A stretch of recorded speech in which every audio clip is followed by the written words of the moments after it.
Social activist एक बार फिर आप लोगों के बीच में भ्रष्टाचार की कुंजी के इस एपिसोड में आप लोगों का स्वागत है। मित्रों, आज हम चर्चा करेंगे भारत में जातिवाद का वास्तविक सच। मित्रों, आज बहुत सी किंवदंतियां, कहानियां इस ढंग से घटनाएं बना के परोसे गए जैसे जातिवाद ही हमारे समाज की सबसे बड़ी समस्या, जबकि ऐसा वास्तव में नहीं था। ये बेधर्मियों द्वारा, विदेशियों द्वारा, मुगलों द्वारा, वामपंथियों द्वारा और देशद्रोही राजनेताओं के द्वारा आज भी इस ढंग से परोसा जाता है कि ताकि जातिवाद का जहर फैले, हिंदू आपस में बटे, लड़े, कटे, जिससे हिंदुस्तान पर, हिंदू समाज पर, सनातन धर्मावलंबियों पर कब्जा किया जा सके, उनका शोषण किया जा सके, उनकी धन संपदा और आर्थिक प्रगति को रोका जा सके। मित्रों, अगर हमारे यहाँ भारतवर्ष में या हमारे सनातन परंपरा में जातिवाद या छुआछूत हावी होता तो भगवान राम माता शबरी के यहाँ उनके जूठे बैर को नहीं खाया। अगर जातिवाद होता तो निषाद राज और चक्रवर्ती सम्राट दशरथ के पुत्र, वो दशरथ जिनके जाने पर इंद्र स्वर्ग लोक पर आधा सिंहासन छोड़ देते थे, उनका पुत्र और निषाद एक ही गुरुकुल में, एक ही आवास में रहकर शिक्षा ग्रहण नहीं करते। राजा के पुत्र को भी गुरुकुल में भिक्षाटन करना होता था, निषाद को भी भिक्षाटन करना होता था। अगर भारत में जातिवाद रहा होता या सनातन धर्म में जातिवाद होता तो वाल्मीकि रामायण जैसे सनातन के बहुत ही प्रमुख ग्रंथ के रचनाकार वाल्मीकि नहीं होते। वाल्मीकि को महर्षि की उपाधि नहीं मिलती। मर्यादा पुरुषोत्तम भगवान राम, जो चक्रवर्ती राजा भी थे, वो वाल्मीकि जैसे शूद्र महर्षि के चरणों में साष्टांग नहीं करते।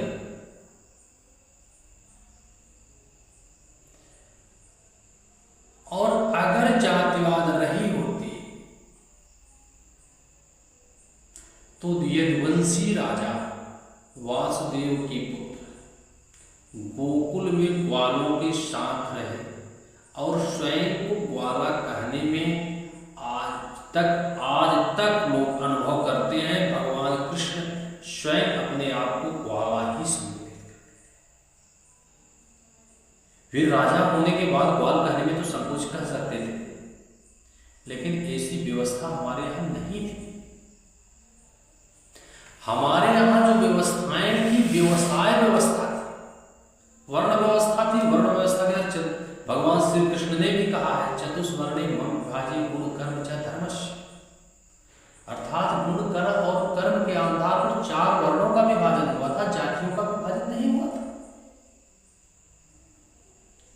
रविदास जैसे संत को जो चमड़ा का कर्म करते थे, उन्हें संत की उपाधि दी गई। क्या वो संत की उपाधि देने वाले वामपंथी नेता आज जो जातिवाद का ढोंग कर रहे हैं, क्या उस समय ये भी थे? क्या इन्होंने आंदोलन किया और उनको संत की उपाधि दी गई? ये गलत नैरेटिव कि ब्राह्मणों द्वारा रविदास जी का ऐसे विरोध किया गया, खंडन ले लिया गया, ये सब नैरेटिव फैलाने की व्यवस्था है ताकि हम आपस में लड़ें। हमारे यहाँ समाज में वो व्यवस्थाएं थी जब कोई पैदा होता था तो सबसे पहले उसके मुख में अंगुली, शूद्र जाति में पैदा हुई औरत ही मुख में अंगुली डालती थी। अगर छुआछूत होता तो नवजात को पैदा होने का पहला अधिकार उसके मुख में तक अंगुली डालने का उस महिला का होता था, जिसे आज कथित तौर पर दलित कहते हैं।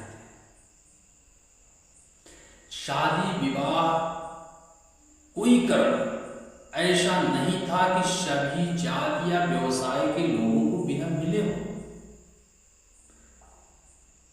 जब तक कोई भी धार्मिक अनुष्ठान, जन्मोत्सव से लेकर मुंडन संस्कार से लेकर अंतिम संस्कार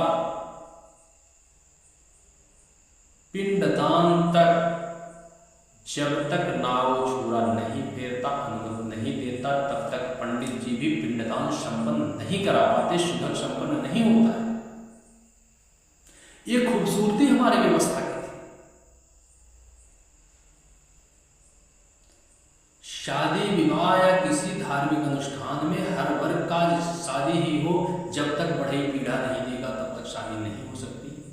भूंज लावा नहीं देगा तो लावा नहीं परसा जा सकता। धैकार टलिया और नहीं देंगे तब तक नहीं होगा। मतलब हर वर्ग को एक जोड़ कर साथ में लेके चलते थे और वो उनके कार्य करने की रुचि के अनुसार उनको व्यवसाय निर्धारित किए गए थे। वे स्वेच्छा जो व्यवसाय करते थे उस जाति में हो जाते थे। जिन्होंने अध्ययन अध्यापन का काम किया वो देवर्षि, ब्रह्मर्षि, महर्षि, संत, उनकी उपाधि। जिन्होंने ब्राह्मण कर्म किया ब्राह्मण कर्म पाया। ब्राह्मण कुल में पैदा होकर के जिन्होंने शूद्र कर्म को अपनाया, सेवा भाव को अपनाया, वो शूद्र हो गए। ऐसा नहीं है ब्राह्मण कुल में पैदा हुए तो उनको विद्वान और पंडित ही कहा गया। क्षत्रिय कुल में पैदा हुए, जैसा व्यवसाय भी उस ढंग से हुए।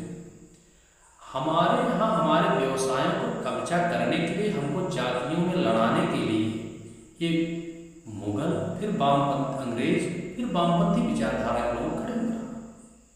जिस व्यवसाय को कहे सबसे गंदा व्यवसाय है, दलितों के साथ शोषण किया गया, उनको छुआछूत किया गया, उनके साथ बहुत अन्याय हुए, वो चमड़ा का कार्य अपना करे। तो चमड़ा का कार्य अगर अशुद्ध था तो ये वामपंथी जो विचारधारा वाले थे जिन्होंने इसका विरोध किया, उस चमड़ा उद्योग पर उन्होंने कब्जा क्यों कर लिया? बढ़ई का काम गलत है, उनको अपने पेशे से न जुड़े, उनको अलग करने के लिए आरक्षण का झुंझुना पकड़ाया गया। नौकरी करने जाए, उनके सारे व्यवसाय को किसने कब्जा कर लिया? अगर वो काम गलत था तो व्यवसाय कब्जा किसने किया? और फिर दुकानों पर करके व्यवस्था ऐसी व्यवस्था ताकि उन पर निर्भरता न रहे और हमारे धार्मिक अनुष्ठान भी हो जाए और पैसा उन वामपंथियों के जो हमें जाति बनाए उनके खाते में चला जाए। नाई वर्ग का व्यवसाय किसने कब्जा कर लिया? मित्रों, पंडितों में भी एक जाति होती है जिसे महापात्र का कार्य करते हैं। आज भी किसी शुभ कार्य में लोग अपने दरवाजे पर नहीं बुलाते। शुद्धक में भी वही शुद्धक के स्थान से ही चले जाते हैं, दरवाजे तक नहीं आने दिया जाता। उन्होंने भी अपने कर्म को नहीं छोड़ा। आज सब संपन्न जातियों में है। हमारे व्यवसाय को कब्जा करने के लिए षड्यंत्र के तहत हमको जाति में लड़ाया गया, आरक्षण का झुंझुना पकड़ाया गया और हमें आपस में लड़ा के साली बनाई हुई खा रहे।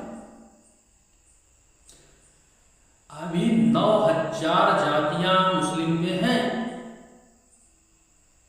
176 जातियों को तो एक दिन में बंगाल की ममता सरकार ने ओबीसी में डाल दिया था। तो आप सोचिए, जिस समय हजारों की संख्या में जातियां हैं, उसकी चर्चा कोई राजनीतिक पार्टी नहीं करती और सिर्फ हिंदुओं में जातियों की चर्चा करके उन्हें आपस में लड़ा करके और उन्हें विखंडित करके हमारी सनातन परंपरा, हमारी भारतीय सभ्यता, उनके व्यवसाय, रोजगार सब पर कब्जा इन लोगों का करते जा रहे हैं। और ये ठीक ऐसी व्यवस्था है जैसे किसी गर्म पानी में अगर मेढक को डाल देंगे वो कूद कर छलांग लगा के निकल जाएगा, लेकिन अगर उसे सामान्य जल में रखें और उस कड़ाहे में नीचे से आग लगा के थोड़ा थोड़ा गर्म करें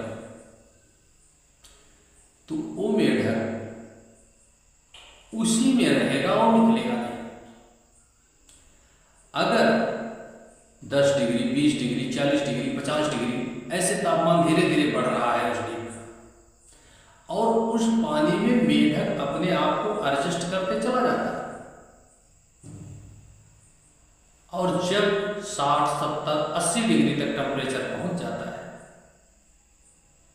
मेढक ने अपनी सारी ऊर्जा को उस टेम्परेचर को एडजस्ट करने में बिता दिया, और धीरे धीरे जब टेम्परेचर गर्म हो गया तो वो उससे अब छलांग लगा के बाहर निकलने की क्षमता खत्म कर दी और उसी में नष्ट हो जाएगा। और वैसे 40-50 के टेम्परेचर पर भी पानी में एक बार मेढक डाल दो, छलांग आके बाहर निकल जाए। यही स्थिति हम हिंदुओं की है। उनको धीरे धीरे धीरे धीरे आपस में लड़ाते लड़ाते इतना कमजोर कर दिया जा रहा है कि वो फिर उससे निकलने का प्रयास न कर। तो मित्रों, आज की इस भ्रष्टाचार की कुंजी में ये जातिवाद वास्तव में जातिवाद है या व्यवसाय? हमको जातिवाद में फंसाकर हमारे हित करने का प्रयास किया जा रहा है, या हमारे व्यवसाय को हड़प कर हमें बेरोजगार बनाकर हमारे आर्थिक स्रोतों को नष्ट करके हमारी वोट बैंक को प्रयोग करके, और एक जिहादी मानसिकता के लोग, वामपंथी लोग जिन्होंने राजनीति पर भी कब्जा कर रखा है, हमें तोड़कर विखंडित करके और सत्ता पर कब्जा करके देश की व्यवस्था को नष्ट करना चाहते हैं, सनातन धर्म को नष्ट करना चाहते हैं, हिंदुत्व को नष्ट करना चाहते हैं। इनके षड्यंत्रों से सावधान रहें। एक रहेंगे तो नेक रहेंगे, कटेंगे बटेंगे तो कटेंगे।